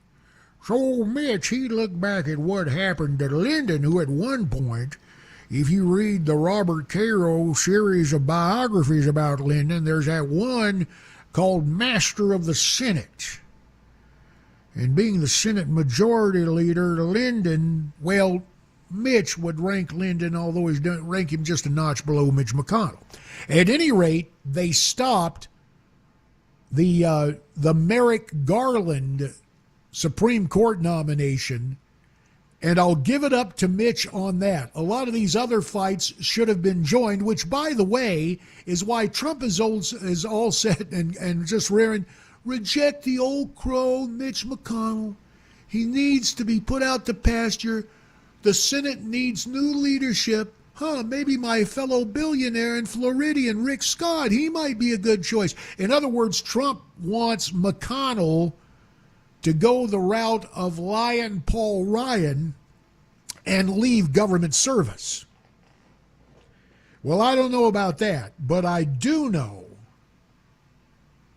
that while Merrick Garland is nothing more than a jello-spined lickspittle, he does get emboldened when it comes to vengeance. And so that is why this will sound like, well, you just called him a lickspittle, JD. Yes, I did, and I still think that. But I have heard from conservative attorneys that when the jello-spined lickspittle was a federal judge on the D.C. Circuit Court, he actually acted like a judge. He actually listened to all the evidence. He actually was thorough when he was on the bench, but now he's consumed with helping Joe Biden, in my opinion, helping Joe Biden play the vengeance game. And so that's why old Joe brought him in as Attorney General. That's why, in my opinion, under questioning from my old buddy Chuckles from Iowa. Oh, I'm sorry, I don't mean to pull a Joe Biden here, but Chuck Grassley, the senior senator from Iowa, who, by the way, is an octogenarian, but just was nailing this. He and Ron Johnson in the Senate tracking down all the wrongdoing, and it was Chuckles who asked Merrick Garland, saying, look, are you not providing discrepancy? Are you guys not? What are you doing in the case of the investigation of Hunter Biden? Oh, we're allowing the prosecutor to do his own thing, not based on what we are hearing. And it got Merrick Garland so mad he got his knickers in a knot that about 10 days ago he holds a press conference, and oh, is this sanctimonious. Take a listen to Cut 7. I certainly understand that some have chosen to attack the integrity of the Justice Department, its components, and its employees by claiming that we do not treat like cases alike. This constitutes an attack on an institution that is essential to American democracy and essential to the safety of the American people. Nothing could be further from the truth. Oh, hang on, General Garland. The fact is, the DOJ is filled with problems, but right now we're directing the rot and the double standard. You're the guy with the problem. You're the guy who apparently lied to Congress when career investigators, the whistleblowers, no political axe to grind, offer accounts that directly conflict with your testimony in front of both Senate and House congressional committees. No, I'll tell you who's further from the truth, General Garland. It is YOU. When we come back, a Tennessee congressman concerned about the abuse of spending for something out of this world. I'll tell you about that. It's JD Hayworth. It's 11:20 on Super Talk 99.7 WTN.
Police are releasing more details about a shooting that took the life of a teenager in Nashville yesterday. This story and more coming up at 11:30 on Super Talk 99.7 WTN.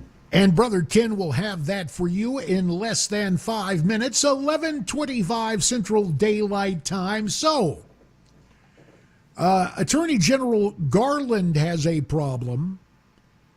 Career investigators with no political axe to grind say, well, hey, the U.S. Attorney, David Weiss, he was told he couldn't take a case to the District of Columbia, couldn't take a case to California. Never mind the fact that Weiss is saying, oh, no, the Justice Department, they only do what I want. You got whistleblowers who were there and can confirm that was not the case. And Merrick Garland has real problems over that. Now, staying with the theme of whistleblowers, but changing the personnel and policy.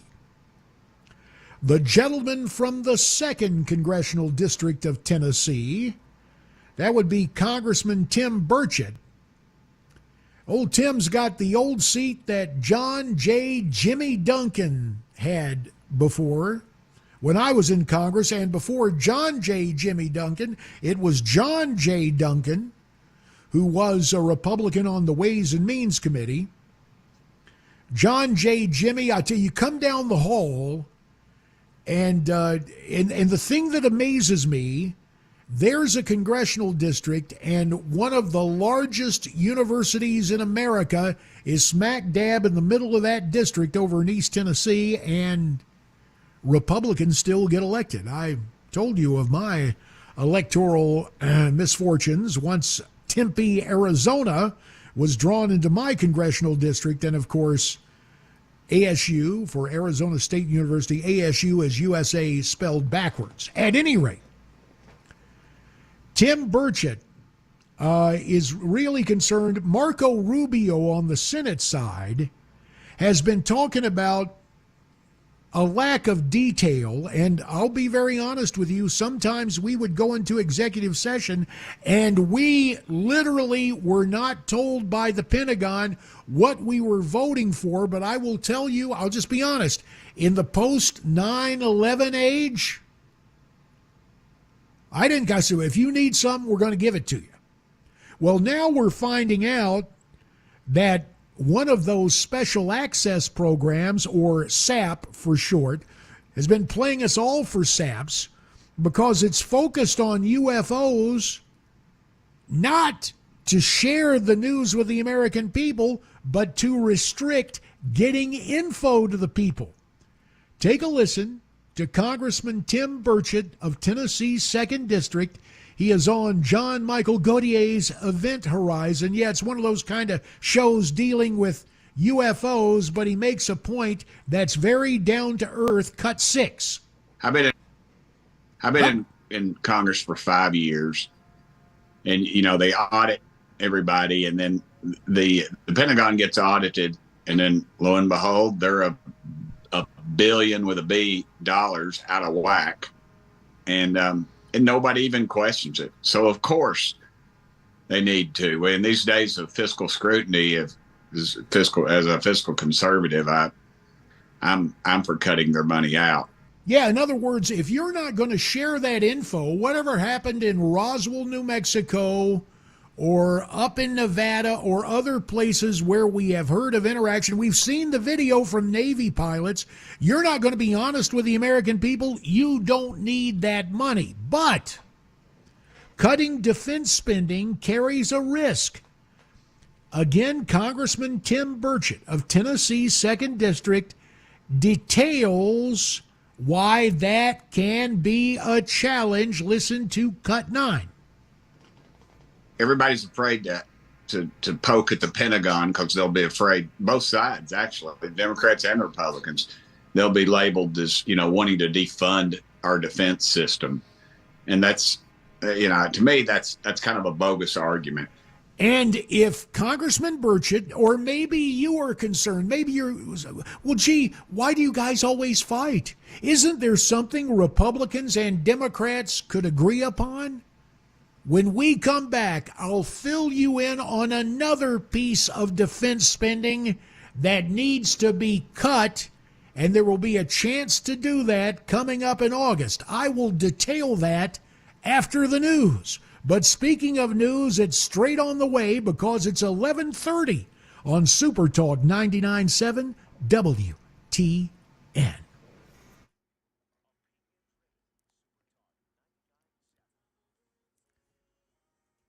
I'm Ken Weaver with your top stories. Full forecast coming up in 2 minutes. Right now in Nashville, police have identified the teenager killed in yesterday's East Nashville shooting, a 16-year-old Itabo Malanda.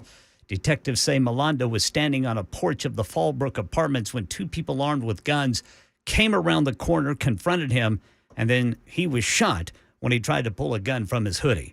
Right now in our nation's capital, Rachel Scott says an appeal is likely coming after a federal judge blocked the Biden administration from merging social media platforms to address what the White House claims is misinformation when it comes to COVID and the 2020 election. The judge appointed by former President Donald Trump, calling it, quote, a massive attack against free speech and, quote, targeted suppression of conservative ideas.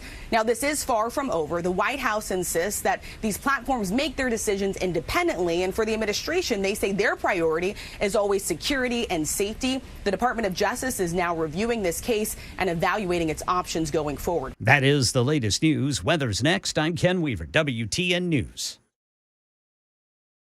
Hi, I'm Paul Winkler. We know that diversification is an important part of the investing process, but how do you reduce risk of a portfolio through diversification? Well, you use correlations. Now think of bathing suit sales and suntan oil sales. They tend to move together, right? Think of bathing suit sales versus winter coat sales. More dissimilar movement, and that's the idea. But why is diversification so important? Well, think about it this way. Everybody would like to have this happen with their investments. They just go straight up. But what we know is this is really what tends to happen. Markets may go way up and then down, or down then way up. Now let's say if we isolate parts of that curve right there, and the first curve right there, and the second curve right there. If you're putting money away for retirement, every time you put money in, if this is what's going on, you're buying more shares. Then just before you retire, the market goes up, you're really happy. If, on the other hand, you keep paying a higher and higher price and then the market goes down, you're really sad. And we can't choose what's going to happen with the market next. But what we can do is what we know through academic research, and there are Nobel Prizes awarded for this, is we can look for things that tend to move in dissimilar fashion. And what happens when we do that, we can reduce the volatility of the portfolio, hence bringing those curves in. Now that's the idea. Now, if you want to learn more about our approach to investing and financial planning, go to paulwinkler.com and set up a free 15-minute phone call. Or you can call 615-851-1950.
everybody's afraid to poke at the Pentagon because they'll be afraid. Both sides, actually, the Democrats and Republicans, they'll be labeled as, wanting to defund our defense system.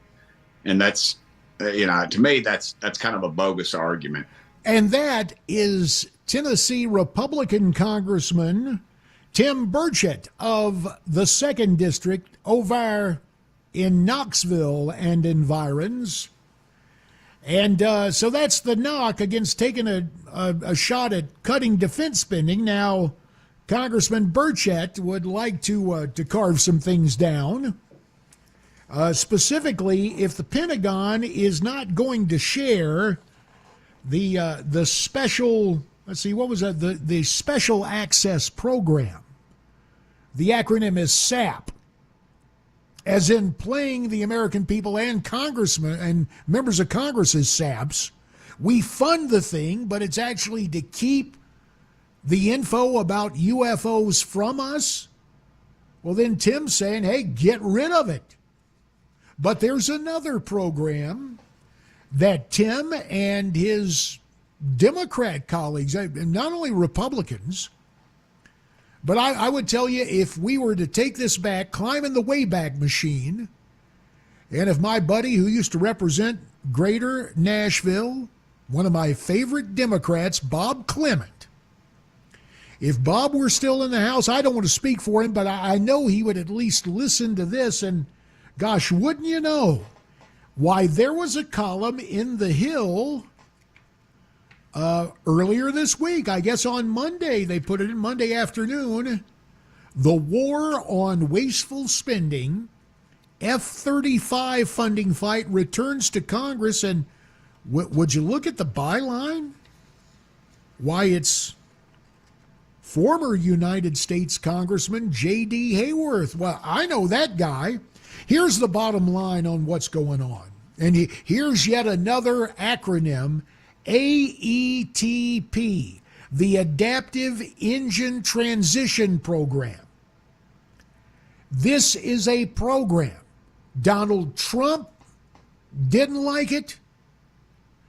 Joe Biden's Defense Department, when the Secretary of Defense is not dealing with all the gender blender issues, they say we don't need this. Here's the reason why.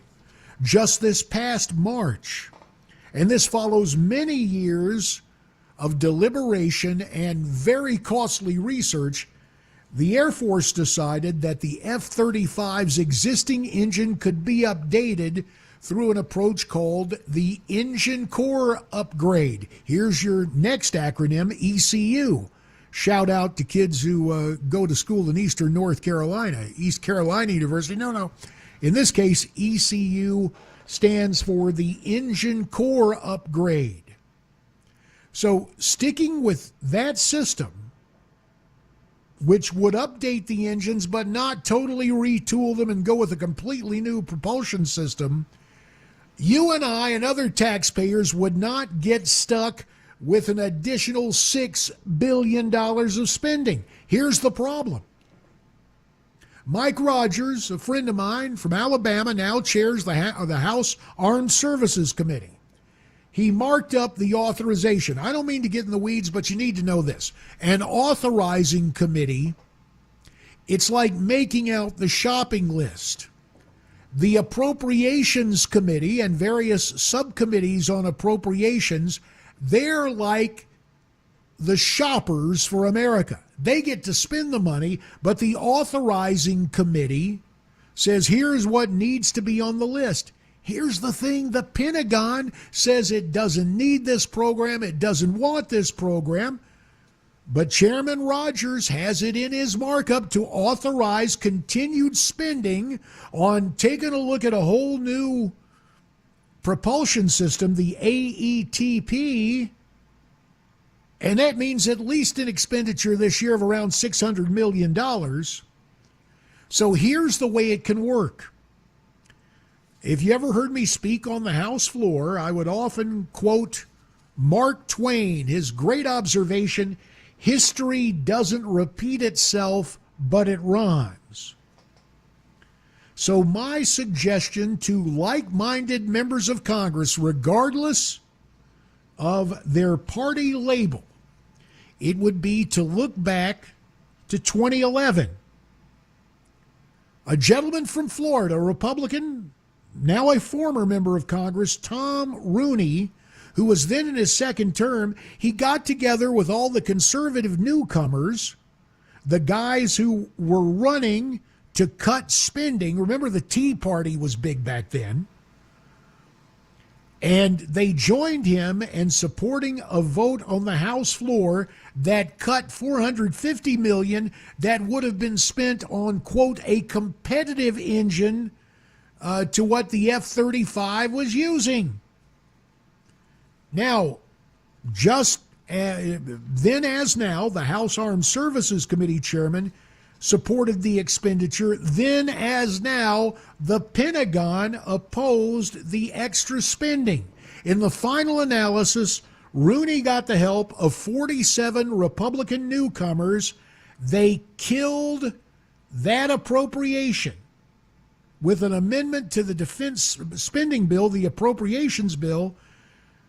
They prevailed 233 to 198. So, if you're serving in Congress, I don't care your party affiliation, check this out. Because here's a way to cut wasteful spending, and your constituents won't be angry with you. They will be pleased. And it has the benefit of saying, and you see, Republicans and Democrats worked together. So seriously, it's something to look at. Now, while we've been dealing with this dispute over the propulsion system for the F-35 jet fighter, we should point out that the communist Chinese have been stealing all of our technology that's not nailed down. And yeah, you go back in history, you've got to credit the ancient Chinese with inventing fireworks. But now, and I'm sorry to take us down this road, but you need to hear about it. The Chinese have something much more lethal planned for us, and it's not blowing up a fireworks shed. Gordon Chang, who I met back in the days, I think he was a reporter for the LA Times, and he was one of the straight shooters. There are a handful of reporters not always playing a political game. He is an expert on Chinese policy. He left the LA Times. He is now the Gatestone Institute Senior Fellow on the Fox News Channel. I believe this was Friday night. He said, look, we're all getting ready for the 4th of July, but China has already declared war on us. Take a listen to Cut 10. China has declared a people's war on the U.S. And although we're Americans and we think that we have the right to be oblivious about what our enemies say about us, that phrase has great meaning for the Communist Party. And they're serious about it. And they are running an unrestricted warfare campaign against us. Now, again, and I'll just point out what happened when I was in Congress, the number of times we would see terror attacks. And Clinton, this will not stand. Yeah. Well, they did. And all these various Islamic terror groups had declared jihad against the United States. And the Clinton people, beginning with the first World Trade Center bombing back after he was inaugurated, what was that, 93, I guess? Early 93 after the election of 92? Why treat this as a foreign policy issue? We're going to treat this as a criminal issue. And my old buddy Andrew McCarthy did a great job as the U.S. Attorney for Manhattan going after those guys. But really, it was an act of war. And had we been more aggressive after that first bombing, and subsequently, maybe there would not have been a 9/11. Now, what, and you heard me the other day talk about George W. Now, can't you see your way to vote on this most favored trade status for China? No, sir, that's not my coaching heritage, I said in a joking way as we were on Air Force One for a Memorial Day visit back to my district in Arizona. He said, well, if your commander-in-chief needed your help, I'd hope you'd take a second look. Here's a speech I'm going to give to the LA Economic Club. And I read it, and I disagreed, and I was a no vote on China trade. Gordon Chang saying on that same Fox News interview, you better forget all that talk about free trade with China. Forget moving more of our manufacturing base there. They're already making a bulk of our pharmaceuticals and other stuff. It is stupid and it is dangerous. Cut 11. I don't care what term you use, but we definitely need to decouple because it's morally and strategically wrong to support a country that is configuring its military to kill Americans. Yeah, now it's called decoupling. In other words, get our stuff out of there. We don't need to be buying our drugs there, our pharmaceuticals. Heck, they're the guys supplying the fentanyl to the drug cartels on the border. That's another act of their people's war. Speaking of the border, what I always said post 9/11 was border security is national security. The Biden bunch has opened the border. What Washington, D.C. and the left and the misguided Republicans tried to take me to task for talking about in my book I wrote, gosh, now 16 years ago, Whatever It Takes, I talked about the invasion of the United States. It's going on.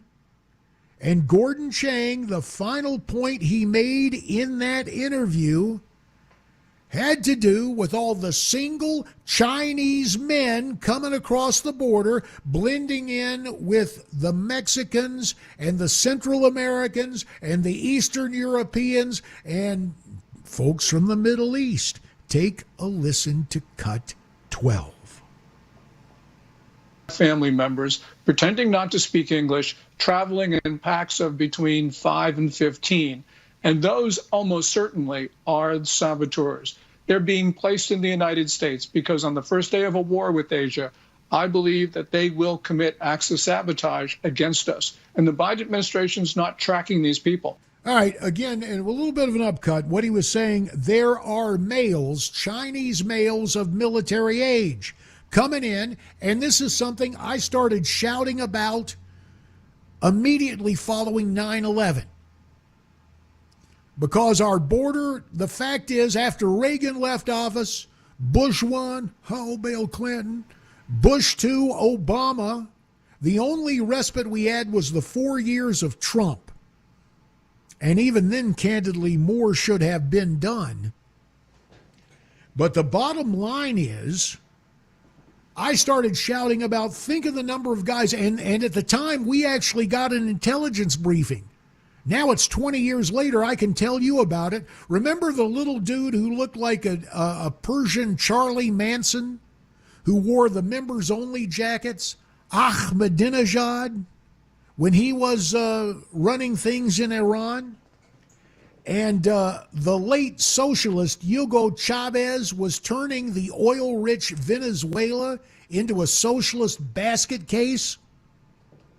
Well, every month, a 747 full of Iranians would leave Tehran and go to Caracas. Now, what do you think that was for? Dimes to donuts, I'll tell you. They were bringing in Iranians and given the similar kind of look. They're taking a guy named Abdullah Hussein, and he's saying he's Juan Valdez. They're teaching them rudimentary Spanish, and they were letting them loose. I guarantee you, from before 2001 and 9/11 through now, the jihadists are coming in. So you got communist Chinese, you got jihadists, who knows who are coming in here setting up cells. And what is unconscionable is now we're 20 plus years after 9/11 and we have not sealed that border. When we come back, a much lighter topic, As in Bud Light? You bet. It's 10 minutes till noon. It's JD Hayworth, Super Talk 99.7 WTN.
Final, 2.5 minutes, because it is 11:57 and 40 seconds. Now only 2 minutes and 15 seconds of the film. Beep.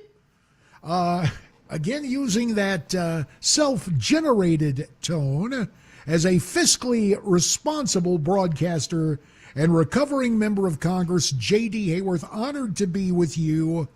A reminder coming up following the news at the top of the hour, why Cameron Smith will be in for Matt Murphy, and then on the drive for the vacationing Brian Wilson, why it's our friend Pamela Furr. So those are the programming notes. Now, an advertising note from this weekend. Bud Light trying to turn the corner on what has happened to them. Now, I know there's bad blood still between the Titans and the Chiefs, but one of the outstanding KC Chiefs, that would be Travis Kelce, his agent must have worked a special deal. Travis does not mention the name Bud Light. In fact, he utters the only intelligible word in this 15-second ad, and it's yeah. Take a listen to, I believe they call the ad Backyard Grunts for Bud Light, cut 13.